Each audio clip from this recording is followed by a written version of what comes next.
আমি তো একটা দেশ চিনি, এই দেশে কোনো বেনামাজি নেই। আমি 6 বার গেছি ওই দেশে, কোনো বেনামাজি ওই দেশে নেই। এটা আমার প্রথম দিন প্রমাণ হয়েছে। আমি প্রথমবার যখন যাইতেছিলাম আদিস আবাবার থেকে ইথিওপিয়ার থেকে আমার ফ্লাইট ছিল, আমার পাশে যিনি বসা ছিল ও প্লেনে পুরা দাঁড়াইতে পারতো না, ছাদে লেগে যেত। প্লেন একটু নিচা থাকে না, লাগেজ লুগেজ বড়ার পরে তো মাথা উঁচা করতে পারতো না, এরকম লম্বা। আর মাশাআল্লাহ কালো তো এরকম কালো, আফ্রিকান মানুষ তো চাঁদের, আফ্রিকার মানুষ কালো। তা আমি কথা বলতে বলতে ওরে নামাজের সময় চলে আসছে, আমি নামাজের কথা বলছি তো ও হাসি দিয়া বলে, মুসলমান নামাজ পড়ে না, তুমি এই কথা বিশ্বাস করলা কি, ধারণা করলা কি করে যে মুসলমান আর নামাজ পড়বে না? দেখলাম নামাজ পড়লো প্রথমবার।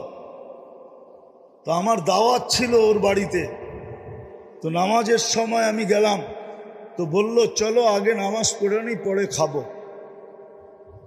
তারপর আমি 6 বারে ওদেরকে পরীক্ষা করছি, বিলকুল টপ টু বাটন, প্রেসিডেন্ট থেকে নিয়া, সেনা প্রধান থেকে নিয়া, নিচের আমলা পর্যন্ত একজনও পাই নাই নামাজের আজান কানে ঢুকছে আর বলছে নামাজ আগে কাজ পড়ে। আজান কানে পড়তে দেরি, চিৎকার দিয়া উঠা বলে নামাজ আগে কাজ পড়ে, এবং নিজে ইমামতি করে নামাজ পড়ায়। কি আমি প্রেসিডেন্টকে দেখছি নিজে ইমামতি করে নামাজ পড়ায়। আর কেরাত শুনলে আমাদের দেশের কারীরাও কইব কেরাত, এত সুন্দর কেরাত, হদর এত সুন্দর পড়ে। তো মেরে দোস্ত, আমরা কি একটা ইউনিয়ন বানাইতে পারবো না? হ্যাঁ পারবো না?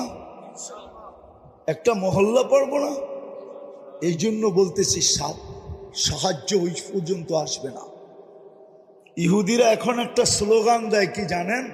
এটা আমাদের হুজুররা জানে না, কেননা হিব্রু ভাষায় দেয় তো, এই জন্য আমাদের হুজুররা এটা বোঝে না।